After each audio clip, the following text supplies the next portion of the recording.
Hey guys, welcome back to today's video. Today is Saturday, October 25th, 2025, and today we are going to be talking about Hispanic voters and Donald Trump, as we see in the new AP NORSC poll showing Donald Trump's approval rating amongst Hispanic voters nationwide reaching a record low of this administration and the past, taking a look at the way in which many Americans, not just Hispanic voters in particular, but many Americans across this country have come to view Donald Trump. It has largely been in a very negative way.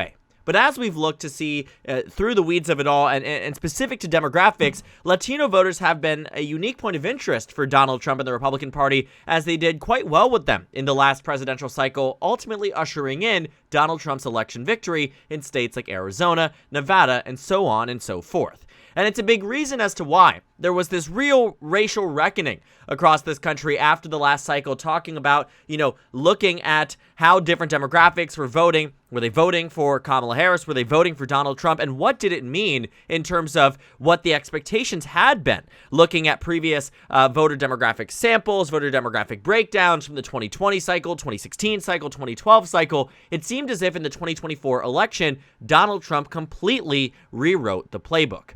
And it did so in a way that made Republicans optimistic about the way in which they would be perceived by different groups of voters, not just Hispanic voters in particular, but minority voters as an entirety, seeing that Donald Trump made incremental and massive gains depending on the demographic group, and why that made a difference to the GOP into how they governed and how they felt they would be, responded to and reacted to by every single section of the American public. And so thinking about what we find in today's most recent poll related to Latino voters in the across the country, the most recent numbers tell us that Donald Trump's approval rating is in a really, really low place. What we know is that the trend line here never really was great. From the beginning of Donald Trump's second administration, we saw that it was at its highest point really around 53 to 44 amongst Hispanic adults across the country, and today that marches down all the way to 27%.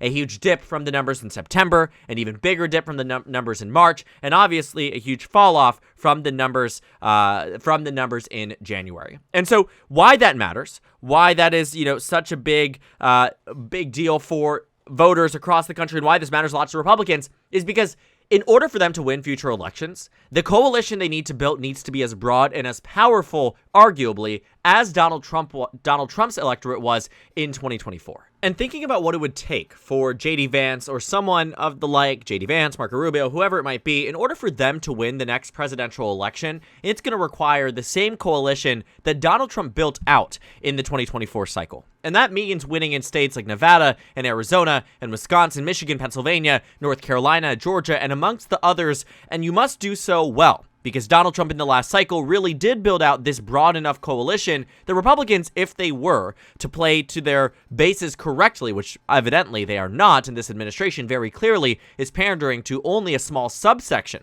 of the nation. But if they were to do it correctly and effectively, the approval rating numbers would be tremendously higher. And what we know is that when we take a look at the 2026 midterms, a big reason why Democrats feel, that the 26th cycle, whether it's the Senate races or the House races, are going to be in a good position for them is largely because they expect this reversal of support from the key demographics that ushered in a Donald Trump victory in the first place. And if these numbers are in fact correct, they're not too far off base. Donald Trump being at a 27% approval rating amongst Hispanic voters nationwide is tremendously difficult to see how any future Republican is going to be able to build that back without a massive, massive change in sentiment from a demographic group that largely had not voted for Republicans in the past until the 2024 cycle, when even Kamala Harris, who won Hispanic voters nationwide, the margin had been narrowed so significantly that it really did damage to the Democratic brand and the Democratic ticket up and down the ballot in some of these key battleground states. Now, thinking about, where this has been, when we talk about a very low approval rating for Donald Trump, the last time we saw that Hispanic adults viewed Donald Trump in such a negative way, you would have to go back to those numbers in October of 2019. Now, this was obviously a very different day and age for the American public and for electoral politics in general, but 2019 was arguably, in a lot of ways, a fever dream in comparison to today's politics.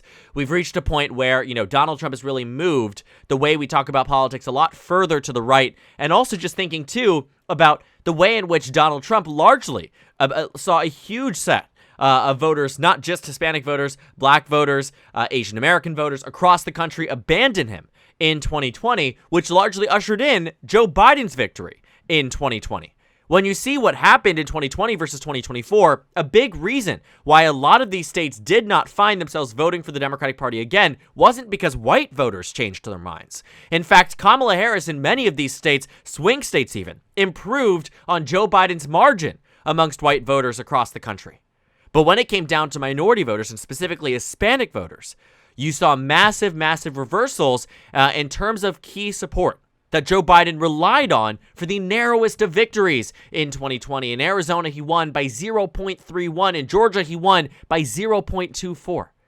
Losing huge droves of voters that historically had voted overwhelmingly for the Democratic Party was a big reason Kamala Harris lost in 2024. And so now thinking about what we're finding, it sort of reminds me a bit of maybe not necessarily, I think the term buyer's remorse might be a bit too rude to say. I do think that is a bit not the correct term. But what I do think we are finding here is that there are voters who are largely discontent with Donald Trump. It doesn't mean they won't vote for Republicans. It doesn't mean they won't vote for J.D. Vance. But you are finding that more and more Americans, and specific to the Latino community, more and more Latinos are shifting away from supporting what Donald Trump is doing in office, shifting away from feeling as if this administration is fighting for them. And this is a story that we've seen for months on end now. We know that, there has been a trend line here that has been negative. It has moved in a very bad direction. I mean, it really has not been in a great place. The article from today is saying that Hispanic voters are abandoning him. The article from August says that Latino voters turning away from the GOP may cost them the 2026 election. When you're looking at, numbers from earlier on in September, new polling shows Latinos sour on Trump. This is all true. But it has never reached such a low point since 2019. And even then, when you look at those numbers in 2019, when you take a look at what the data said, it was 71%. Today, it is 73% negative. 27% of Hispanic voters nationwide approve of the job that Donald Trump is doing. And so what is the immediate impact of this? Well, I think you will find it not only in 2025, which is just days away. We are truly, a week and a half out from the Virginia gubernatorial race, from the Attorney General's race there, Lieutenant Governor's race, House of Delegates races, New Jersey Governor's race, California's Proposition 50. There's a lot of elections going on that will be great determinants as to how Republicans might perform in 2026. I don't think it's lost on them that this support that they felt as if they had at one point in time no longer exists. You can feel these things in American politics where there are massive shifts away from supporting a candidate versus not, where there are massive shifts away from supporting administration or not. And what it means for 2026 and beyond is practically everything. Because it isn't just Hispanic voters existing as, one subsection of the American populace that is turning on Donald Trump. You are seeing the exact reason why in states like Florida that have a higher than average Hispanic population, Democrats gained 15 and 20 points in the two congressional special elections that have taken place since Donald Trump's inauguration. There's a reason that in Northern Virginia, a huge subsection of the Northern Virginia population are Asian American voters. Why Democrats improved 16 points between November of 2024 and, around this time, 2025, if not large droves of voters abandoning him. Because white voters have largely remained a constant between the 2020 and 2024 election, if not slightly improved upon for the Democratic Party. But it was Hispanic voters, and you can see this too in the swing map. Some of these, tremendously Democratic counties from the past. Great examples from, the 2020 presidential cycle is that you saw that these trend lines where you saw that between 2016 and 2020, across the southern border, it was the predominantly Latino counties that shifted away from Biden, that shifted away from Clinton, rather, in favor of Trump. Between 2016 and 2020, Donald Trump did better, and in some cases, tremendously better. But the shift map across the rest of the state was a whole lot of blue, especially in the population centers. But comparing it to 2024, these shifts, dramatic. Down here in Brownsville, a 38-point improvement for Donald Trump, right? Down here in the southernmost part of Texas, 43-point more improvement, a 76-point more improvement, 55, 54, 34, 74. That accounts for why Texas went from being Trump plus 5.6 in 2020 to Trump plus 14. Because even some of these more populous counties only shifted a few points to the right, and the rest of them, actually, a lot of these highly populated areas shifted to the left. Thinking about that for just a moment, it really puts it into context. It wasn't just Texas. It was Arizona, too, that between 2020 and 2016 saw a monumental shift. It was states like Nevada that had not voted for a Republican on the presidential level in over 2 decades that did so in 2024. It was these states that you saw, like California and Florida, that shifted 9 or 9.5 points to the right. And a big reason for that was not white voters in the state, but rather Hispanic voters and other minority groups, too, that Donald Trump is now seeing hugely abandoning him from the last election. Republicans already have a lot to worry about. They're not in a great place. The numbers don't look amazing, and they are only starting to get worse. And the fact remains, Donald Trump's numbers today make 2020 look like child's play. It makes the last election where Donald Trump was blown out of the water in many of these states, and in some cases narrowly lost them. But in some of the other states like Colorado and Virginia lost those by double digits to Joe Biden. But a reason that they narrowed down in 2024, swing states or not, were key demographics that Democrats had traditionally been able to rely on, that Joe Biden had been able to rely on, that Obama had been able to rely on for victory. The Democrats are no longer able to rely on, but neither is Donald Trump. Because this is record pace abandonment. In less than a year, Donald Trump's numbers have gone from being 55, 53, 44 at Inauguration Day to today being 73, 27 in a negative direction. You are talking about nearly a 50-point difference between those who disapprove of Trump being in that majority and those who approve being in that very distant minority. Fascinating and really impactful. It tells the story that may not be able to be accurately captured by the mainstream media, by the average journalist, that the way that polls can really capture and inform us about the data that matters to a lot of our nation. Because I don't think it's a secret to anyone who, is Latino in this country that Donald Trump is now dropping in terms of approval.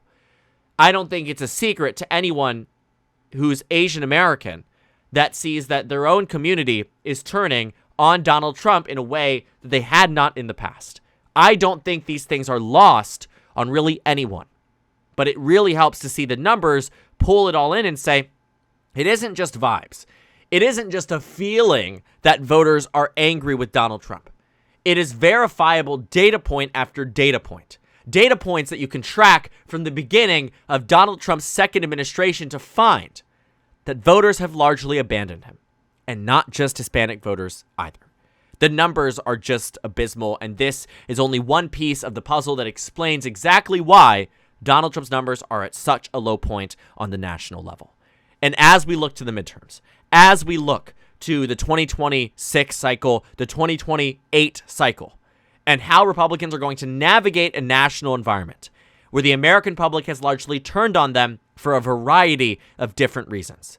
It will be moments like these where we look at the polls, where we look at the data, and we say, this is where we remember that the turning point began. That the data started to trend against the president rather than help him, and it's been that way for months. But reaching these low points is obviously news in itself. Because while Donald Trump might have been unpopular 6 months ago, he was not unpopular to the degree that he is today. While his numbers may not have been great in the past, they are not nearly as bad as they are today. And that means something. If he truly is more unpopular amongst Latino voters nationwide than he was in 2019, Republicans have another thing coming in the midterm elections. Republicans have a lot more to expect than just Abigail Spanberger winning the governor's mansion in a Democratic state. They have red districts to worry about. They have trends that they believed would continue to worry about. They have newly drawn maps in states like Texas where they are counting on the 2024 trend lines to be a constant when the numbers tell us they simply will not be. They have those districts to worry about among many other races. And what we will see across this country is that there will be either a tremendous impact or not of the way in which Hispanic voters have largely soured on the President of the United States and what it might mean for electoral politics. Well, we only have time to wait and see exactly what happens on the local, state, and national level, not just amongst Hispanic voters, but amongst voters across this country.